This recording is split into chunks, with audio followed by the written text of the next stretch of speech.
ये कहानी है अब्दुल्ला नामी एक घराने की, जो कि लखनऊ में रहते थे। अब्दुल्ला निहायत गरीब आदमी था। वो अपनी बीवी और दो बच्चों के साथ रहता था। अब्दुल्ला की बीवी फातिमा हुआ करती थी। फातिमा और अब्दुल्ला आपस में यही बात कर रहे होते हैं कि घर में बहुत फाके चल रहे हैं और आगे पीछे कुछ नजर नहीं आ रहा। फातिमा और अब्दुल्ला का बेटा रायान और बेटी शानजे हुआ करती है। शानजे और रायान छोटे थे और यहाँ पर जो है अब्दुल्ला, उसकी बेगम आके अब्दुल्ला से कहती है, अजी सुनते हैं बहुत ज़्यादा महंगाई हो चुकी है और घर में कुछ भी खाने के लिए नहीं है। आप एक काम करें, जाके सेठ जी से कुछ पैसे ले आएं कि थोड़ा बहुत राशन डल जाए। अरे बेगम, तुम क्यों परेशान हो रही हो? मैं सब कुछ जानता हूँ कि घर पे कुछ भी ही नहीं है। हर घर में गोश्त और ईद का समा है, लेकिन हमारे घर में बिल्कुल फाके ही फाके हैं। तुम फिक्र नहीं करो, मैं अभी जाके सेठ जी से बात करता हूँ और कुछ न कुछ लेके आता हूँ। अरे यही चीज़ की तो फिक्र है। अभी शानजे और रायान आते ही होंगे और वो मुझसे कुछ मांगेंगे खाने के लिए, तो मैं उन्हें क्या दूंगी। अल्लाह पाक ऐसी गरीबी भी किसी इंसान के साथ ना लाए जिसके लिए एक वक्त का खाना खाना भी मुश्किल हो जाता है। तुम सही कह रही हो बेगम, बस फिक्र नहीं करो। हमें हर हाल में अल्लाह का शुक्र अदा करना चाहिए। हम अल्लाह का जितना शुक्र अदा करेंगे, अल्लाह हमें बेलौस नवाजेगा। बस मैं अभी जाता हूँ सेठ के पास, देखता हूँ कि वो क्या कहते हैं। वैसे शानजे और रायान कहाँ हैं? शान से और रायान का पूछते हुए यहाँ पर जो अब्दुल्ला है वो अपनी मंजिल की तरफ रवां दवा होता है और सेठ जी के पास जाता है। शान से रायान से कहती है, अरे रायान, तुम्हें पता है अम्मी अब्बू के पास आज खाने पीने के लिए कुछ भी नहीं है।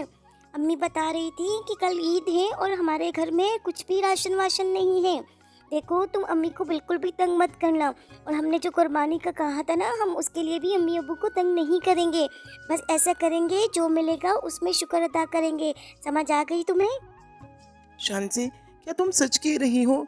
वाकई में अम्मी अब्बू लोगों के पास कुछ भी नहीं है? चलो चलो ठीक है, हम ऐसा ही करेंगे।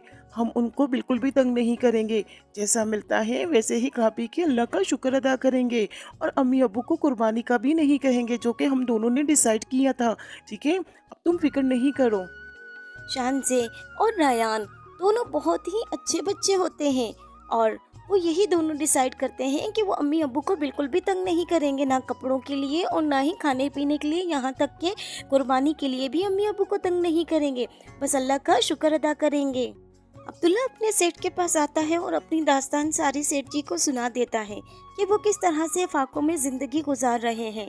सेठ जी ये बात सुन के बहुत ही अफसरदा होता है और वो अब्दुल्ला की मदद करता है।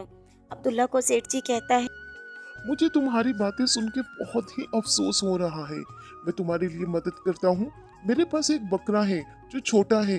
तुम उसे पाल पोस के बड़ा करके उसे सेल कर देना। ये बात सुन के अब्दुल्ला तो बहुत ही खुश हो जाता है। सेठ जी का बहुत ज़्यादा शुक्र अदा करता है। सेठ जी से कहता है कि किस तरह से उसने आपकी मदद की है। अल्लाह उसे मजीद बेइंतहा बेलूस रिस्क से नवाजे कि उसने एक गरीब की मदद की है। सेठ जो है वो अब्दुल्ला से कहता है, अरे, तुम फिक्र नहीं करो। तुम्हें जब भी किसी चीज की जरूरत हुई, तुम मेरे पास आना। बस ये बकरा पाल पोस के बड़ा करो। जब ये बड़ा हो जाएगा तो तुम इसे अच्छे दामों में बेच सकते हो और अपने घर का थोड़ा बहुत गुजारा कर सकते हो। ठीक है, तुम फिक्र नहीं करो। तुम्हें जब भी किसी चीज की जरूरत होगी, बस मेरे पास आ जाना। मैं तुम्हें हर चीज दूंगा। अल्लाह की खातिर, अल्लाह की रजा की खातिर बस मेरे लिए दुआ करना। ये सारी बातें सुन के यहाँ पे अब्दुल्ला जो है वो उस छोटे से बकरे को लेके घर चला जाता है। बकरा देख के अब्दुल्ला तो बहुत खुश होता है कि उसका बेटा रायान और शानजे बकरे के साथ बहुत ज़्यादा खुश होंगे और वो खुशी खुशी से पागल ही हो जाएंगे। रायान बकरे को देख के कहता है, अरे, ये तो बहुत ही खूबसूरत बकरा है। ये कितने का लाए हो अब्बा? और ये कहाँ से लाए हो? मुझे तो ये बहुत अच्छा लगा है। और हाँ, मैं इसका नाम भी रखूंगा। अरे बेटा, ये सब मैं तुम्हारे लिए ही लाया हूँ। ठीक है, ये अब से तुम्हारा दोस्त है। तुम इसे पाल पोस के बड़ा करो और जब बड़ा कर दोगे तो तुम मुझे बस बता देना। और हाँ, ये इसका नाम भी तुम अपनी मर्जी से रख सकते हो। बस अपने दोस्त की तरह इसे पाल पोस के बड़ा। जी जी अब्बू, मैं इसका नाम बादल रखूंगा। ये इसका नाम आज से बादल है और ये मेरा दोस्त है। यहाँ तक कि इसको मैं अपने भाई की तरह पाल पोस के बड़ा करूँगा। रायान बादल को दिन रात खिला पिला के हट्टा कट्टा और मोटा बड़ा कर देता है। तरह तरह के अच्छे अच्छे खाने खिलाता है। यहाँ तक कि बस यहाँ वहाँ से जो भी चुन के लाता है रायान को ही देता है। अम्मी देखो तो, ये बकरा कितना बड़ा हो गया है और मैं अभी का अभी वहीं तक ही हूँ। अरे अम्मी देखो, बादल कितना बड़ा हो गया है और मैं वहीं का वहीं हूँ।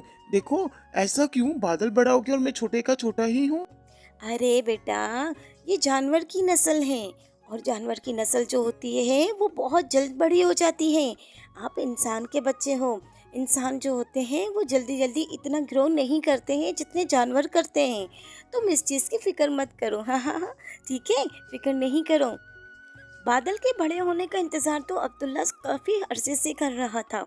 बादल बड़ा हो चुका था और अब अब्दुल्ला एक व्यापारी को बादल को बेचने के लिए चला गया और वो कहता है, अरे आप ये बकरा ले लीजिए और कुछ पैसे दे दीजिए। बकरा, ये तो बहुत ही अच्छा बकरा है। हाँ हाँ जरूर, मैं तुम्हें इसके पूरे 2 लाख रुपए दूंगा।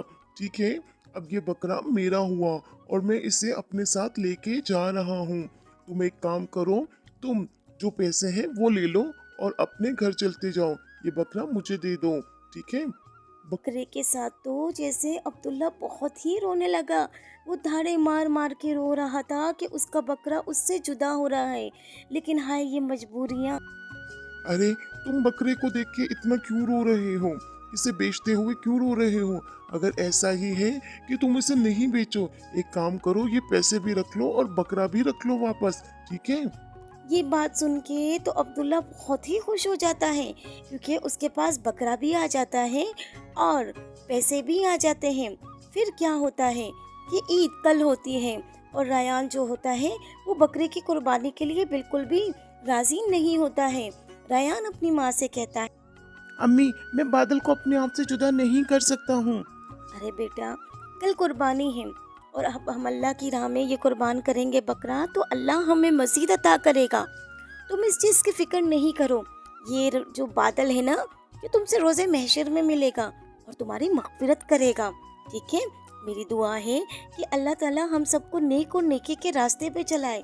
इसी तरह से मैं तुम्हें कह रही हूँ कि बादल का अब कुर्बान होने का वक्त आ चुका है। तुम एक काम करो, भाई बुलाओ और इसे अल्लाह की राह में कुर्बान करो। अम्मी आप ठीक कह रही हो, हम अल्लाह की राह में कुर्बानी देंगे तो अल्लाह हमें मजीद अता करेगा। अम्मी ठीक है, आप इसे अल्लाह की राह में कुर्बान कर दो। मैं राज़ी हो गया हूँ इस बात के लिए और अल्लाह भी हमारी इस कुर्बानी से और हम सब से राज़ी हो जाए। आमीन सुम आमीन।